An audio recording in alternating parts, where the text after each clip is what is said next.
Hello, my name is Mandy Magill. I want to thank Caitlin, Sasha, and Jay so much for me getting to be here and speak with you all. And actually, Peter May is the one who was like, we need to get you over here. So we've been working a bit on biological fire mitigation collaborative stuff between Durango and over here, and there's just so much potential. So really excited to be here. Yes, I was born in Alamosa. I was only there till I was 3 and then grew up in Bayfield. Left for college. Well, I actually went to FLC for 1 year, and then I went to California. Was out there for 5, and then finished up at CSU. And so I spent 20 years in cities thinking, oh, I'm going to get out of the small town, right? No. Now that I've circled back to Durango, I'm like, especially Colorado in general, but there's a special thing in Durango I got pulled back to. It feels like a regenerative vortex. And actually, that was the first place that I heard about regenerative agriculture. It was from Dave James. It was back in, let's see. There's a little bit of my story I'm not going to tell. But the part of this is where it was like 2017, he was still doing the tours on the ranch where he would do a big tractor and pull the covered wagon, and took us around on a 2.5-hour tour talking about all the soil regenerating things they do and how they manage. And at that time, I was still living in Denver and had spent a year and a half thinking I was going to start a company. It was called Tribe Green Rising, to help people find local, organic, non-toxic, sustainable food products and services. So that's what I was working on for a year and a half. And then when I was on that tour with Dave, I was all excited telling him that's what I'm going to do. And he's like, Mandy, the term's not sustainable, it's regenerative. And I was like, what? I'd never heard of this. And so I dove in as much as I could to find as much information as there was. Even back then, what was that, only 8 years ago, there wasn't that much, but there was enough. And I started reading. It also tied back into a paper that I did when I was at CSU on biodynamic winemaking and farming. And that was the first time. I was 25 when I did that. And I had spent my whole life trying to figure out, why is everything so messed up? And why does it seem like it's getting worse? And so when I found biodynamics, I was like, now this speaks to me. And I called my paper The Earth, the Stars, and the In-Between. And it was just beautiful, but I was doing research on why is this not a commonly known thing? It just blew my mind.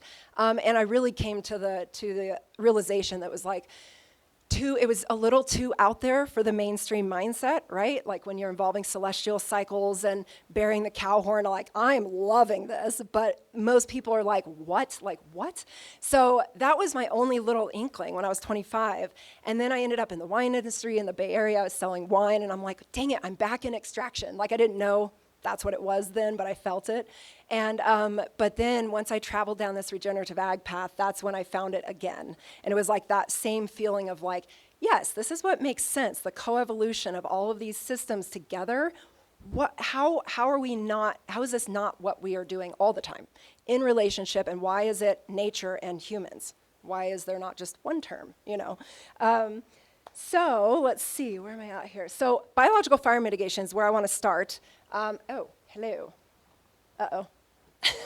It went to sleep. Okay, so we are starting with a biological fire mitigation program in Durango. We've been working on it for a year and a half now.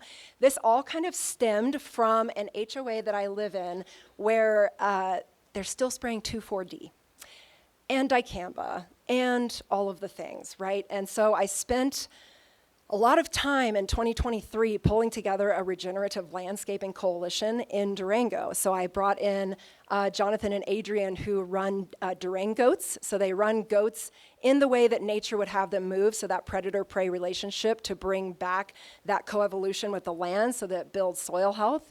I brought in Dr. Lauren Saplicki. She has a company called Fungal Solutions, where she finds what local fungus is in the forest, and then she creates inoculants, and she can do that to slash piles. So instead of taking it out of the forest and doing all this major extraction and all the fossil fuel use, you can just do this on site, and it turns it into soil in 3 to 5 years. What?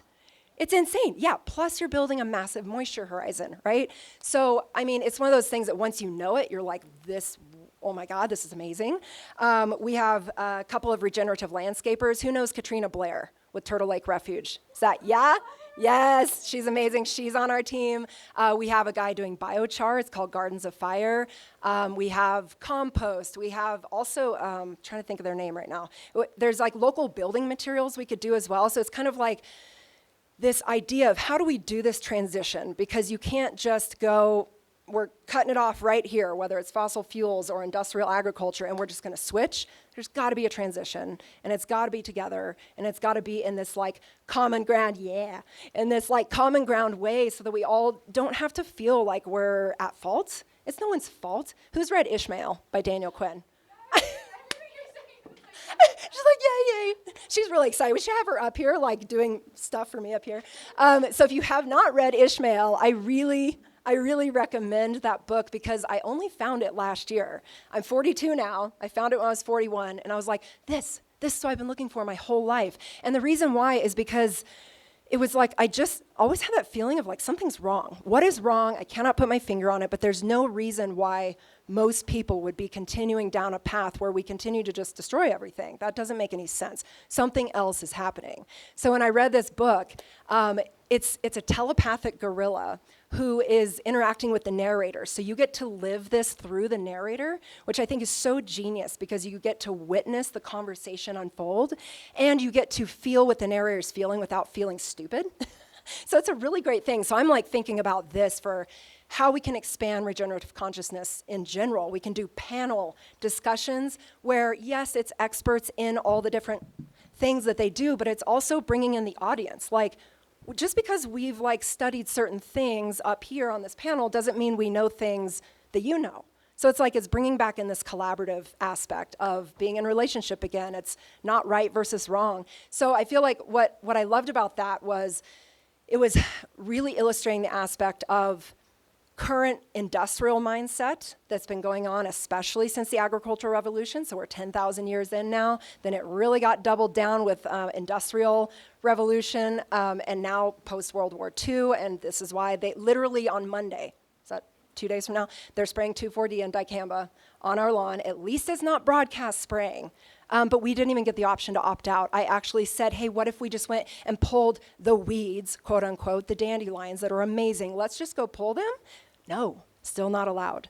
So but that is a perfect microcosm of the macrocosm that we're stuck in, is like, why can't we move? Like, I even know that half the board agrees with me, but they can't say it because it would like mess up the system or like whatever they've decided to do, right? So when you see that, you realize, wow, whew, okay, deep breath. It's really no one's fault. We are just at this level of disconnect, and it is painful. And so that's why I love the Ishmael thing, because it's the like indigenous wisdom aspect that we really lost, and now we're at like 97% of the globe is so industrialized and globalized that it's like that idea of we belong to the earth is now the earth belongs to us, and so we continue to destroy it. Getting emotional just talking about it. But it's like, it's all there. It's this dormant seed bank that's just out there, waiting, like in the ether. And it is happening. I know you all can feel it. Like it's been really, I feel like since COVID, honestly, when people realized food doesn't grow on the grocery store shelves, it was like, oh, wait a minute. I don't have sovereignty at all, no matter how much money I have. So, I'm going all over the place because I have a lot of fun talking about this stuff. So really, let's see. Change this. Oh, by the way, this is the biological fire mitigation crew. That's so the guy on the right side, he is with Upper Pine Fire. So we are actually partnered with 2 of our fire departments and our county. They are not able to do anything, just like our HOA cannot do anything differently, quote unquote. They have to follow the mandates, right? But we can come in alongside them, do this whole project that I'll explain, and then show with baseline testing and outcome testing how fast nature responds. One, we're no longer impeding her natural regeneration cycles, but we're also partnering. She's like, hi, thank you. Yes, I can hold water very quickly when you like reintroduce the predator-prey herd effect relationship to arid areas like this. So yes, this is the crew. All right, so who's been to James Ranch in the past like 2 years? Anybody? Okay, you gotta come back out and see us. I live like 6 minutes north of James Ranch. So this is a panel that I hired a local artist in Durango and a graphic designer to create this. This is actually the end of a storytelling panel series that we're working on that I just have not had time to finish. But when you go to the James Ranch, they have this amazing market. They adopted current regenerative practices in the 90s. And they have a market that really is a local food hub. They have a lot of their own food that they sell there, but also they support tons of artisans and like 20 farmers at least. Cynthia with the James Ranch Grill, it's like 90% local and regenerative. It's insane. It's so amazing. And also, they practice holistic management. And so we see how they move those animals with electric fencing to do their best to do that holistic planned grazing aspect that I've been trained in with Savory Institute to mimic that predator-prey relationship of the herd impact that the grasslands co-evolved with. And so in this picture, the idea is to have nature tell the story of regeneration, because it's kind of like, how do we pull people back into this nostalgic, childlike realm of being a kid again and like seeing cute, squishy animals tell you stories. So we have the dairy cows telling the story of beneficial animal impact. This mycorrhizal fungi, do you see the little guy in the bottom right corner? He's really happy and he's hugging the roots. In that little square, we talk about the 400 to 500 million year coevolution of mycorrhizal fungi and root systems all across the planet, right? We have, part of this too is that bottom left. So where, can I just do this? Hold on.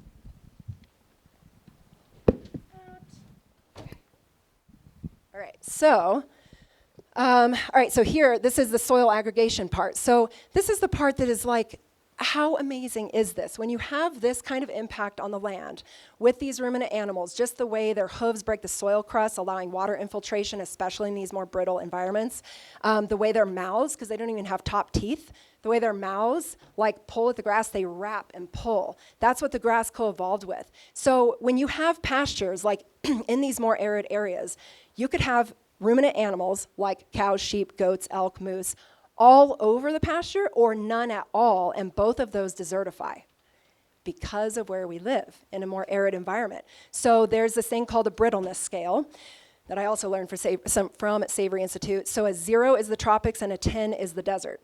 We in Colorado are around a 7. It doesn't need to be exact, but we're around like a 7, which means when you think about it, did ruminant animals like come out of the tropics? No.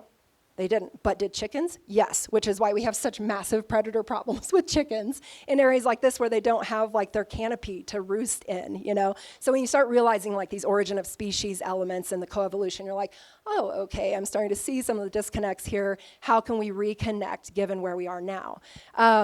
But what's so amazing is like as they have that impact, it restarts these ecosystem processes in these dry areas. I mean, think about how many millions of bison used to travel across North America, and now they're gone.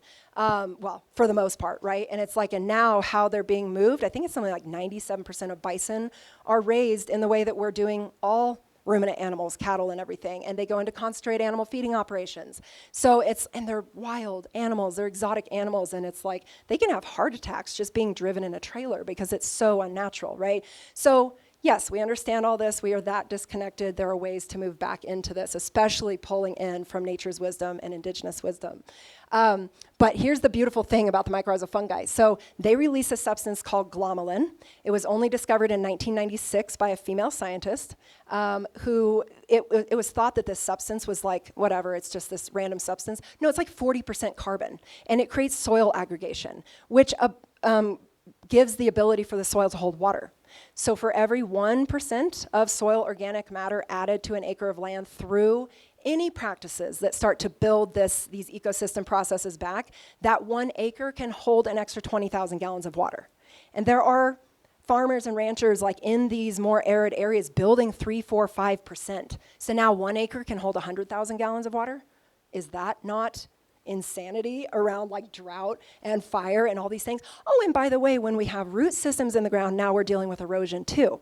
So, and floods. It's like when there's an area that floods, it can actually absorb the water. So now we're also recharging aquifers, which I know really needs to happen in the valley. What are we, like 40,000 acre feet below what it's supposed to be? Thank you. Okay, I need to get these numbers straight. So I heard a 40,000 or something at some point, but thank you. And then here's the story of the dung beetle, how amazing these critters are, bringing everything that these animals are producing down into that soil microbiome area and building out all that health. And then I wanted to have the artist show two bees showing two main aspects of photosynthetic processes, which is the liquid carbon pathway. So once you have carbon dioxide go into this plant, it releases that oxygen molecule, and now that's how carbon is sequestered. Grasslands are second only to oceans with their ability to sequester carbon. And then you also have water transpiration from the plants. So we actually can plant rain. It's amazing. And so whenever we get like poured on in Durango, I'm like, thank you, James Ranch, and everybody else who does regen here, because it's creating that local water cycle, which helps to rebalance our global hydrologic cycles, right? So anyway, that is the story of this, and that is also kind of what led me down this pathway of how do we regenerate soil, given that there's ways to even, I started with the regenerative landscaping thing, and that's going to the biological fire mitigation. So people think that we have these weeds, right, that we've grown up thinking that they're bad and we have to spray them, when really we know in this space that it's not like that. And as soil health improves, they're out-competed, quote unquote, which is really just succession. So now so it's like when you see a weed, it's really just saying, hey, this soil here is compacted. It needs to get nutrients and water into it. But instead we go and kill it and create more of that. And then when I was talking about the slash pile thing that we can do with mycorrhizal networks, so we actually, when we went to speak with the guy on that right side that I showed earlier, so he's part of the fire district, they had just burned a huge slash pile. We were standing in the smoke from it. It looked like a big scar on the land. And it's because we don't have moisture available consistently. That is the brittleness scale aspect. We don't have consistent moisture available at the soil level surface year round. We have these cycles where we have monsoons, but then it's dry, right? So that's that coevolution piece. And so we're standing there and it's like, oh my gosh, like this land is so, it's like nuked out, right? And what people don't realize that it also sterilizes the soil, like 10 meters down or something insane. So now we've set up like this cycle where something like cheatgrass, it's like you take an antibiotic, but you don't put in the good probiotics. You just set up this cycle of illness, and that's what we've done to the land. We didn't mean to. We're not blaming anybody. It's just like, wow, okay, can we just get together on the fact that we messed up and we can do something different? Okay, where am I at now? Does anybody have any questions? Or do you just want me to keep going and we'll just think about it later? Okay. All right, so let's see. All right, so the Biological Fire Mitigation Project in Durango. So it was literally all of these things, whether it's landscaping or the biological fire mitigation, it's all the same thing. It's all the same actions on the land. And at this point, nature has been so disconnected from herself by removing tons of ruminant animals from the land in horrific ways, also creating all these barriers. When I'm driving here, I'm like, oh, all the fences and the roads. I get this is where we're at now, but they can't do their typical migration pathways. And we're not thinking about that. And so it's something that doesn't need to be. We can figure out new ways to move forward. And so we actually need these ruminant animals that are domesticated to move the way that herds would move, because we are that low on biomass on the planet, because we've destroyed that much of it, right? So it's like, okay, how do we move into this transition realm where we start reintroducing life to the land, not all of this extractive stuff? Again, with biological fire mitigation, the current crews are going to go in there and do typical extractive mitigation. They do like the hydromoors to try to rip out the gamble oak root systems. It doesn't work because that was not the coevolution. They co-evolved with ruminant animals, moving through the forests. And these gamble oaks, instead of being ladder fuel, they used to go into these massive canopies. That's the succession part, right? So, but people don't know these things. We're that disconnected. And so how do we reintroduce that to the land and show this proof of concept as like, when I think about it, I'm just like, oh, especially that burn scar, we're like, oh my God, okay, we're gonna have the goats eat the biochar, they're gonna like get it all charged, they're gonna poop all over that, then we're gonna put like a fungal spray with like native seeds in there with all kinds of mixture of stuff, right? And we can just layer life on life on life. The plan for that area is to turn it into a park. So that we can utilize this as the example, especially in these more dry areas, of what we can do. And it's all contextually based, right? It's like we can have a blueprint, but it's really like a menu. When you go on our website at the bottom, We have like everybody listed right now. We're adding more who do regenerative things. But it's like, yeah, what's your context? We can figure out what you need on your quarter of an acre. Oh, you have 5 acres? We can do something there. So everybody's working together to help support this happening in Durango. But this project specifically, we have 150 acres to try this on. That's hard to come by for anybody to be like, yeah, try this. Okay, so La Plata County is top 3 in Colorado to burn. Forest Lakes is the top in our county to burn, and the houses are right there. So this is land that is right next to the houses. So right now we want to carefully plan how do we go about this in such a way that we can really show the impact, like in a big way. So we want to make sure we do it right. So we're doing a lot of education and all these kinds of things throughout this year and planning, because man, it's a lot of complexity. You've got business people coming together who like want to work with each other, but that's a lot of complexity, just like managing land. It's all managing for complexity. And so we're figuring all that out, but everybody's really excited. And Peter has been just amazing with so much, like we're like, okay, what can we start doing to make sure we keep things local, but we're collaborating. He's like, I could come get stuff. I could bring it back here and make some hydrosol. I could bring it back there. Like, there's just so much fun stuff we can do. So what time is it? 4:25, okay. Let's see here. So zooming out, I talked about Ishmael.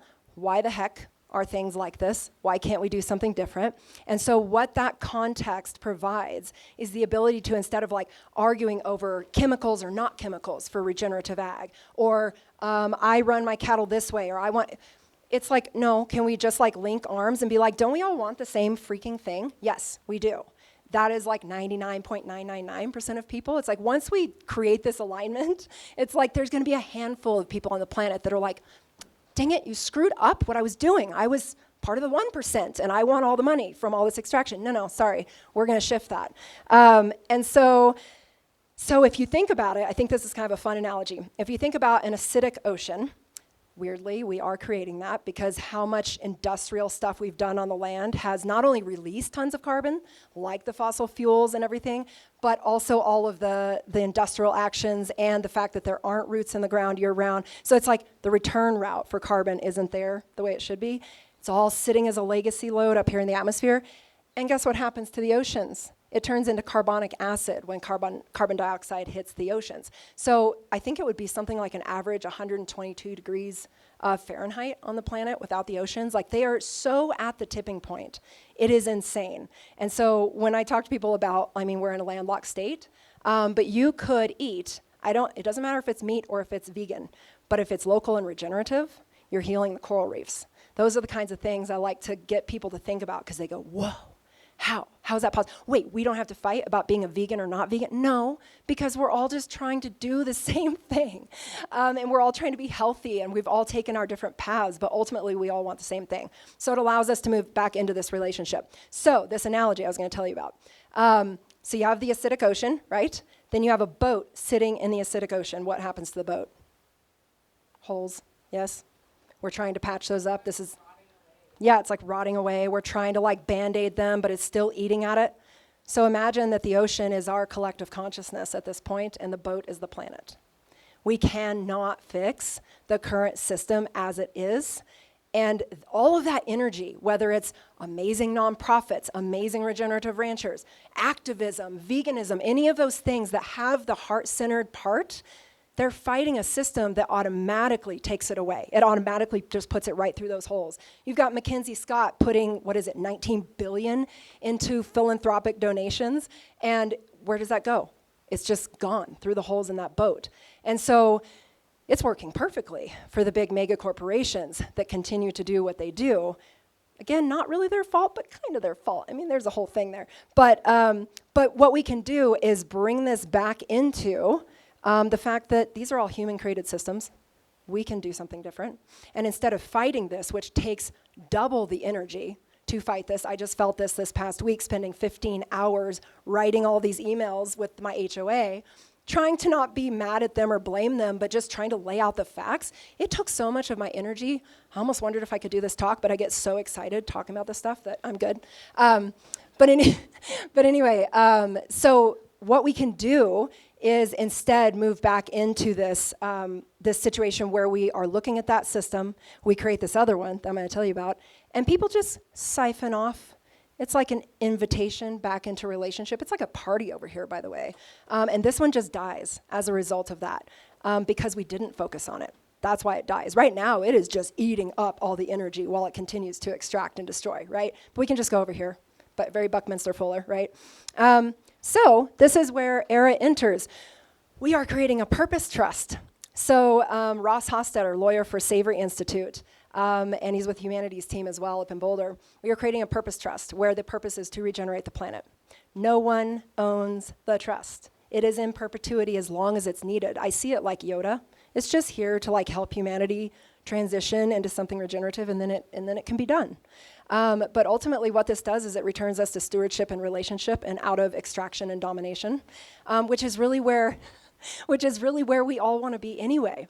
And I remember listening to this amazing regenerative rancher. She was 85. She passed away a few years ago. But it was at one of my first Regenerate conferences, and she talked about the dormant seed bank in the land. And I did not know about this. She was like, people don't realize there's a dormant seed bank in the land waiting for the right conditions. And I was like, what? My background is sociology and environmental affairs. I'm always thinking about like how people think and how groups operate and blah, blah, blah. So I'm like, oh, there's a dormant seed bank of love, connection, and creativity out there just waiting for the right conditions.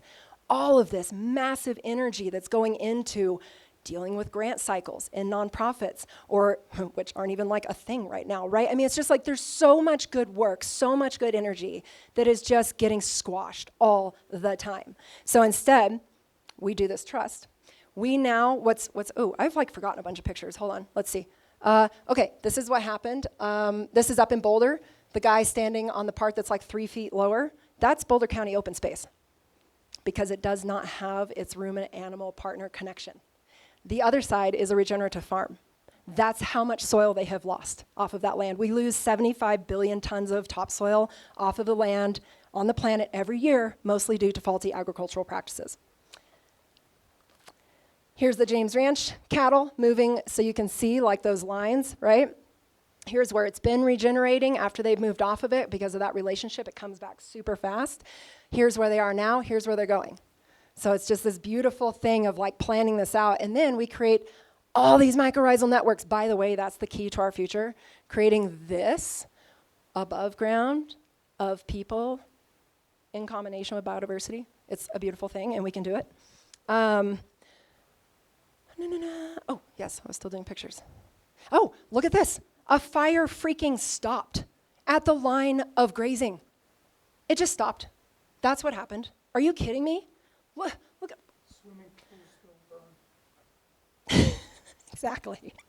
And so it's like when you've got water in the land, right? It actually just stopped the grass fire. It burned out into a mosaic pattern. So what we're doing is we're bringing back fire's natural way of burning, which used to be regenerative. Now they're burning so hot, fast, deep, and high. By the way, it's like taking an antibiotic. It burns out the memory of the land, which is why you have cheatgrass return just in time to burn again. Like, that's where we're at. So once you see it, it's like, yeah. So our fire departments are like, we love this. We're a publicly funded entity. Can you please help us? Like, with this, we can't do anything right now, but like, we approve of this. They were in a meeting. You can watch it on our website under the biological fire mitigation one. We got Finian from Kiss the Ground, Alejandro Carrillo, who's regenerating the desert in Mexico, Tony and Andrea Malmberg.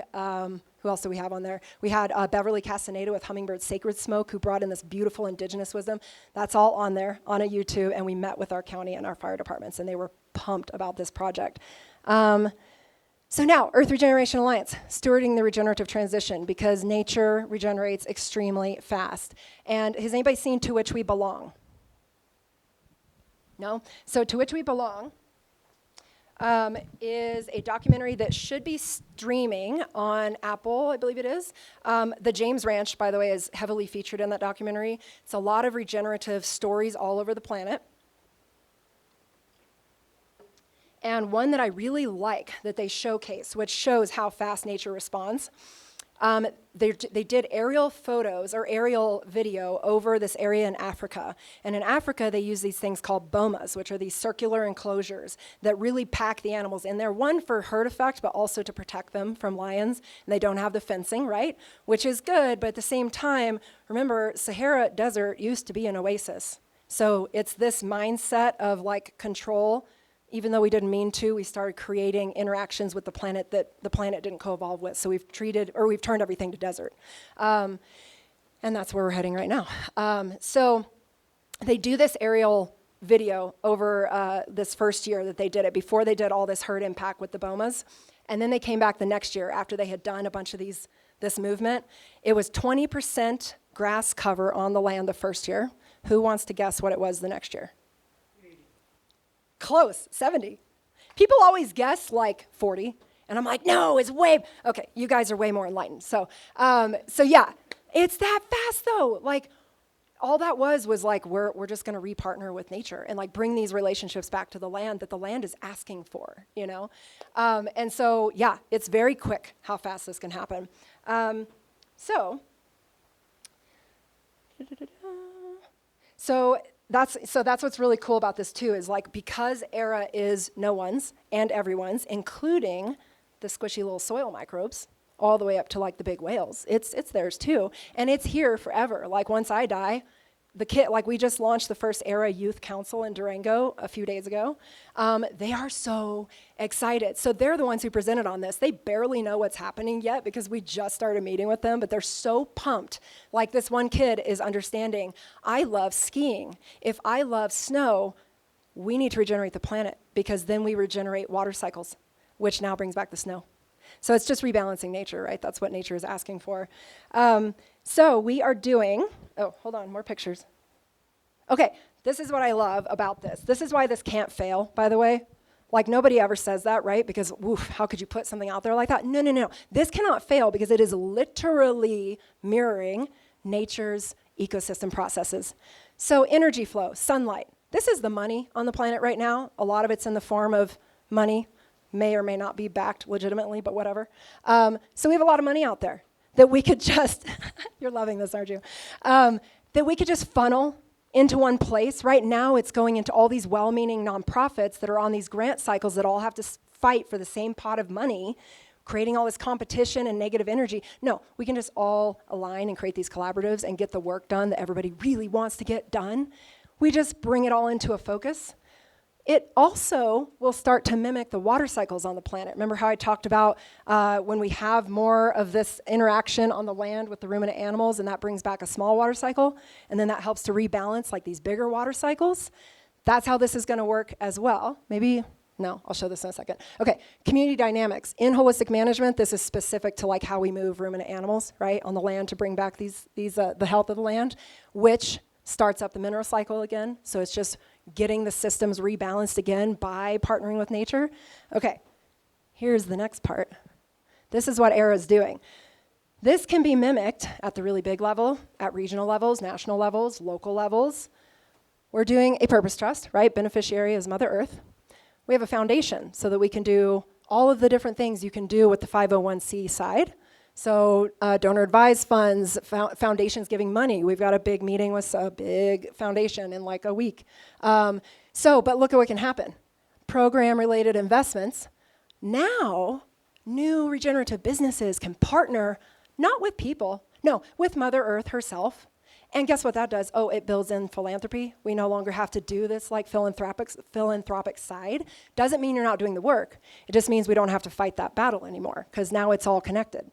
So now you create these closed loops of the ability to partner either big regenerative things like we have at the big ERA level, like we're going after big funds. Like I've got a personal relationship with Melinda French Gates. I'm going to be talking to her this summer. That's my plan. Mackenzie Scott is on my list. Oprah, they're all on my list. And I know that they want to do this, right? We've got so much money out there, and we've got people who want to put it somewhere good. It's just we haven't had the place to put it. This goes in for everybody.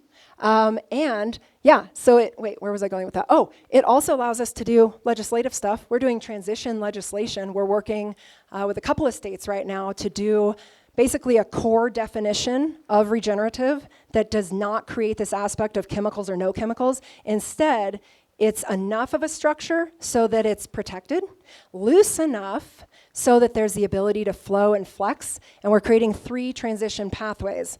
And I know I'm okay on time, kind of. Okay, so the way that this started with the legislative piece is that we started with, it was a 25% income tax credit incentive that we introduced at the state level in 2024. And it was for incentivizing food and beverage to source locally and regeneratively. So it was all on-premise food and bev. Worked with Senator Cleve Simpson. He's amazing. Love him. We've gone through a second year with how the budget is. Everything's just messed up. So it didn't end up going through this year again. But the thing is, everybody loved that bill.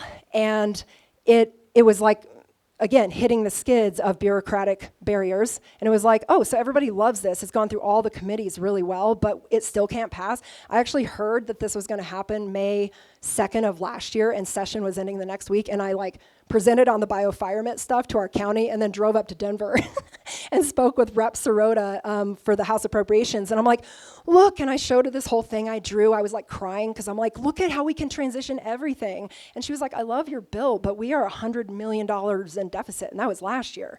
And so she was like, I can't. And I was like, all right.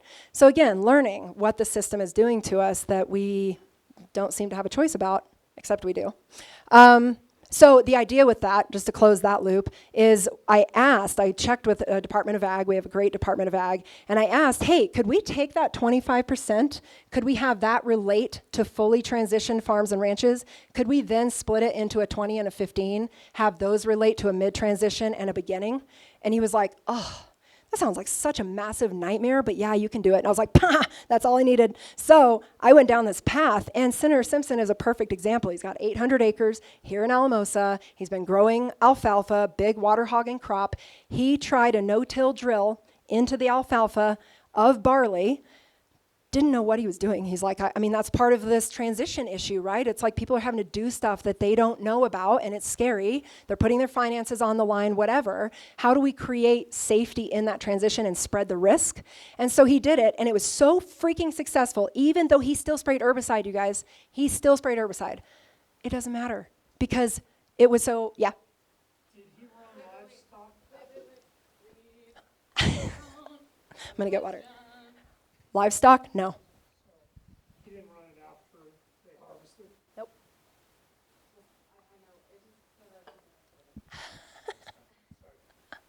No, he did not. From what I remember, no, he did not. He just did the no-till drill on 130 acres, and it was so successful that he's doing another 130 acres.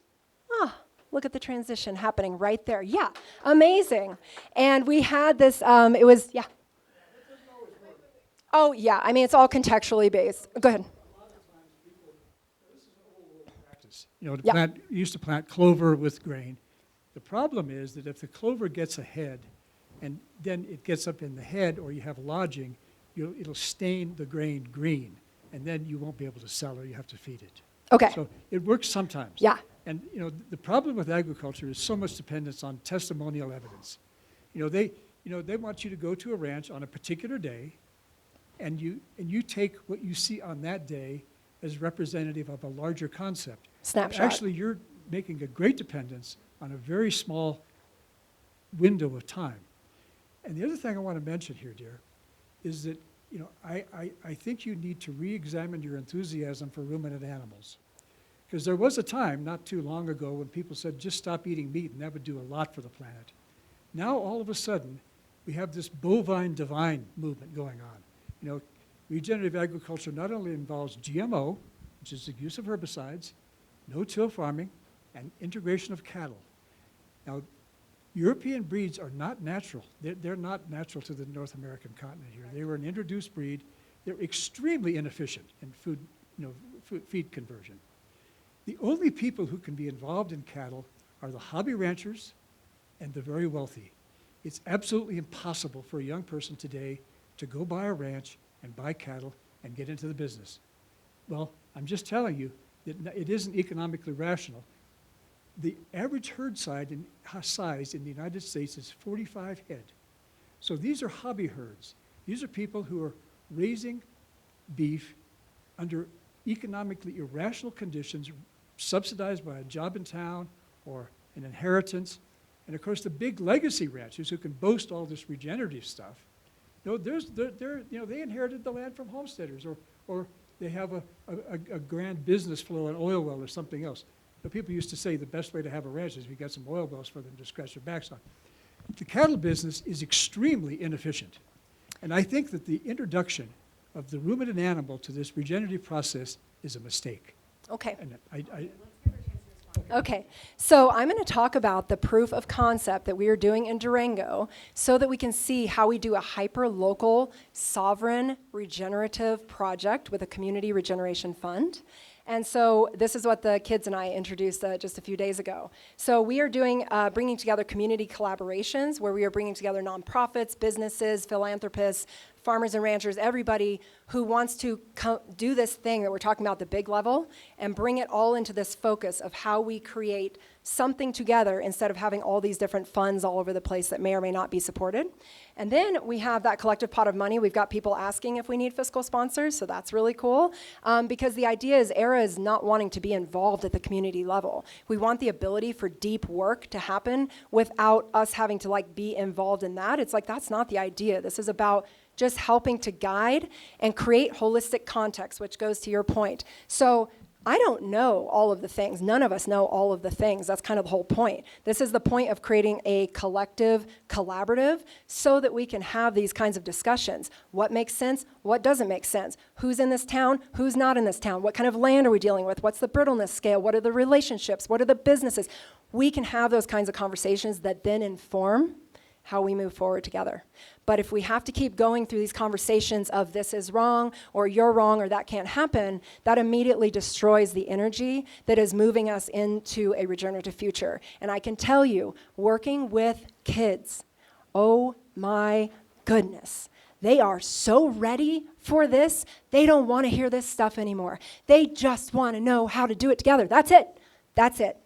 So that's how we move forward together. And we have got kids chomping at the bit to do this, and so we're creating it. Thank you.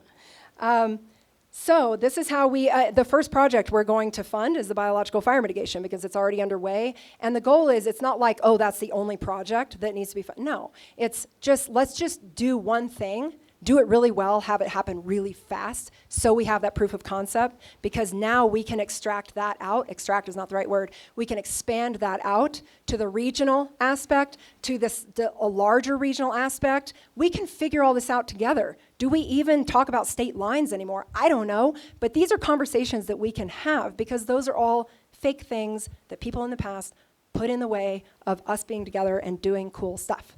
So yeah, this is how we kind of start creating that ability for people to join where the energy is ready. And I always think of that from a sociological perspective. When you think about the early adopter bell curve, this is not focused on the right side of the bell curve where people are like, I'm too scared about this, or I need a little more information. That's okay. You can watch, you can learn, you can ask questions. This is for people who are like, please let me work in community. Please, let's create a community pot of money so that we can do these kinds of things where you have tons of community projects, community food access projects. We could do this with every single store and help people move into that realm of like, okay, I've got 4 kids, I have 17 jobs, I am so scattered, I cannot do this. We're working with a really amazing project happening in New York, and they were going to do kind of the typical, like, here's a piece of land, we're going to have education so you can grow food. I said, hey, what if we just paid those people to grow food? So now we're kind of hitting it from both sides. We're paying them to grow food, and they don't have to pay for that food, and then that allows them to leave the extractive industry.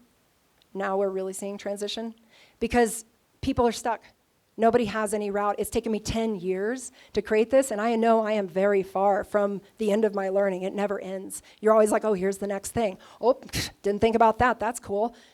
So yeah, we have, oh, that's the end. Okay. So this creates that regenerative community sovereignty, and this is all based on conversation. This is not about anyone saying this is right and this is wrong, or here's the plan. This is about creating blueprints. Just like I talked about with that regenerative legislation, the idea is it's structured enough but loose enough so that we can decide what works for what area.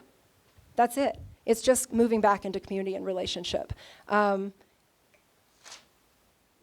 Yeah. Oh, just to tie it up real quick with Ishmael, what's really cool is Daniel Quinn took 15 years to write that book because he was trying to figure out how do I tell the story of the disconnect that has gotten us to this place. He thought about using an alien. Really glad he didn't. Really glad he used a telepathic gorilla. It's really fun to read. But he talked about the counterculture movement of the 60s and 70s, and he said, you know, they had all the right energy. They couldn't find the bars of the cage. That's here.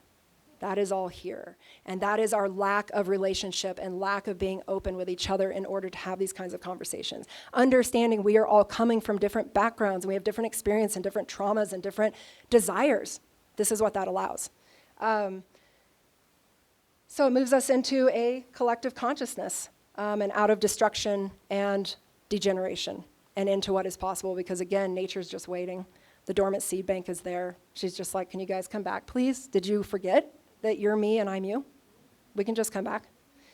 So the key is building mycelial networks.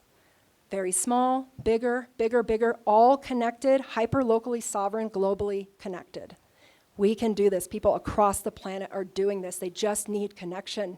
And once that happens, oh my God, you guys, like we're saying 2044, the planet's gonna be regenerated. None of this crap about let's leave the planet. No, I'm sorry. This one is amazing, and let's just regenerate this one.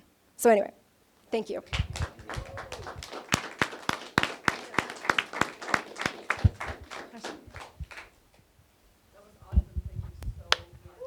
Thank you.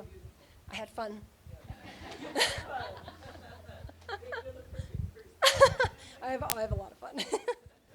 Hey, have you heard of taking, because the problem that you raised is a real one about farmers of a certain age that want to get into farming, whether it be regenerative or what have you, simply do not have the capital.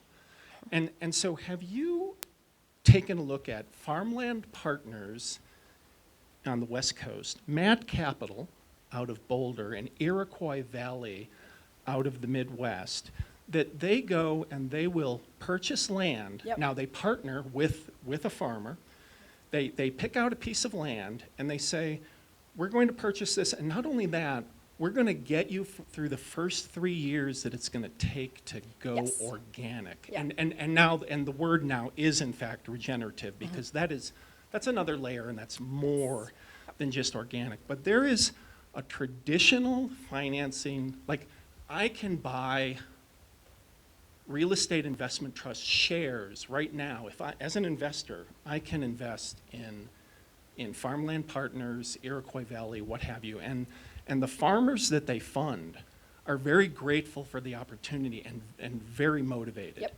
Okay, so you're aware of Yes. this. That's great. That's part to of our know plan. Yeah. That, yeah, and so it's traditional private equity financing, but it's geared towards taking a conventional piece of land, getting them through the 3 years that it's Yep. going to take to go organic, and then, you know, and ruminant animals are part of it, because they oftentimes first have it go to pasture and then go to row crops. But, you know, we don't have to. Well, are you going to do the energy balance on this? I mean, I'm- this is the thing that's being ignored. That they're not doing an energy balance on what the real energy input and the cost of the cattle on the land really is. And I think it's, you know, we're doing selective energy balances to make it look good. In fact, regenerative agriculture may just be more effective at. Thank you. Yeah, and I did want to. You're aware of these. Oh yeah, and that's all part of the organizations. partnerships. Very We actually might be working with a venture. They were trying to be venture Great. capital. Venture capital, Yeah, private but we're equity. moving it into venture philanthropy. Understood that it's evolving, but Yeah. it's nice to know that Yeah. these traditional organizations are out there, and I Yes. don't have the answers to your problems, Well- sir. But the funding mechanism is out there. The funding Yes. mechanism, and I also want to say, were we ever meant to farm alone? Where's the community? That's what we're co-evolved for. And also tool libraries, those really only work when you're in community. We don't all need the same stuff. And also we might not need those kinds of tools as the land regenerates. We'll need different tools. So these things can transition. It is all transition, and it is messy, but the messier it gets, the more fun I have, if you can tell. Yeah. Okay, next question.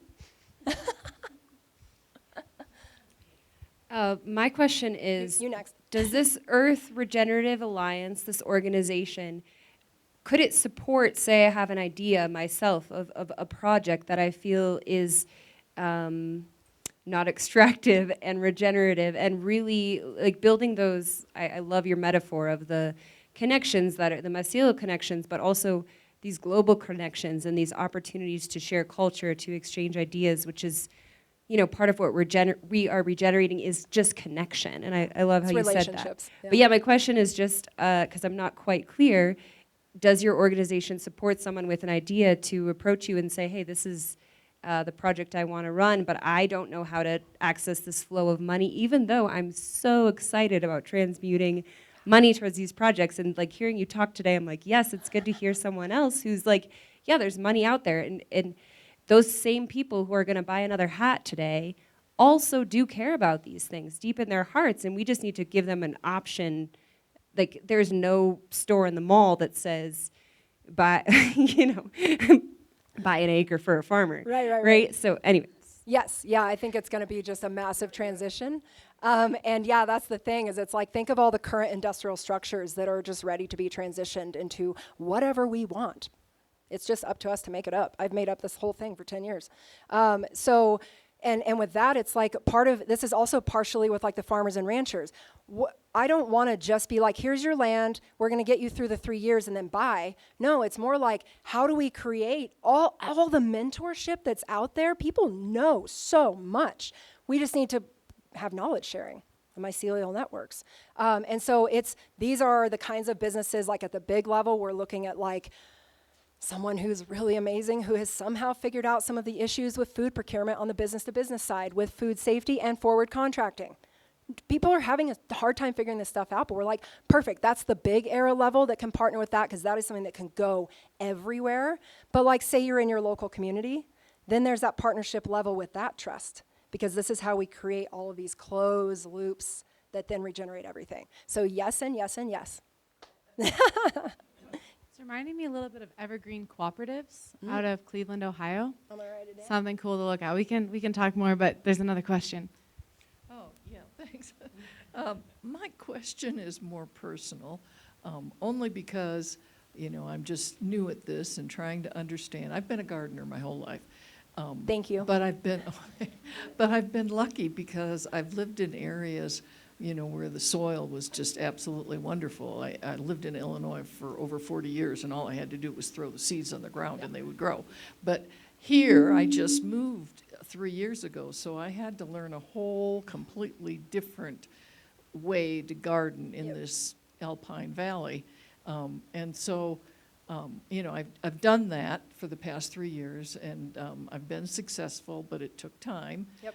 But now I have another 4 acres that, you know, I don't want to have cattle, but I think that if I had sheep or goats, you know, a smaller animal, you know, to take care of, that I could turn that 4 acres into a regenerative situation, because right now it's just all weeds.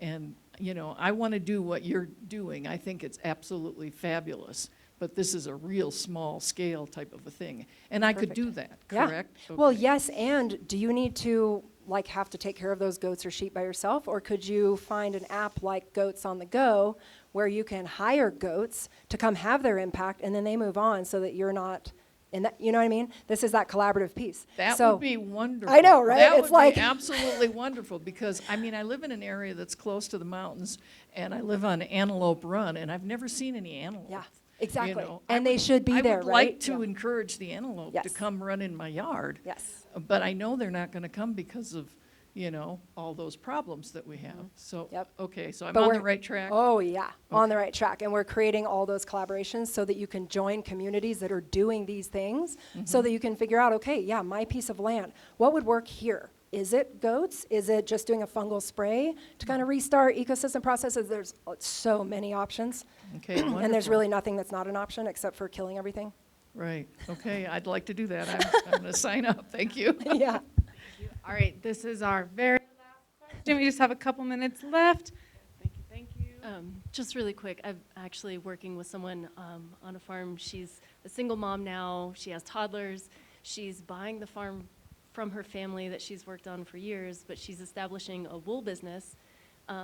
But she's getting all this hate mail from people because she's selling lamb meat and stuff like that. And she's, late 30s, and she's trying to make it all work. And she's fighting her family and her neighbors, trying to do regenerative stuff, building more fences so that she can stage out grazing and things like that.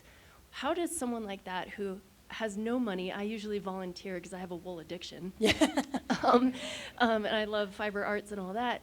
But I don't want my own sheep because I've been with them and I know how much trouble they can be. But she's got almost 300 now. Oh my gosh. And they're all having triplets right now, which is crazy.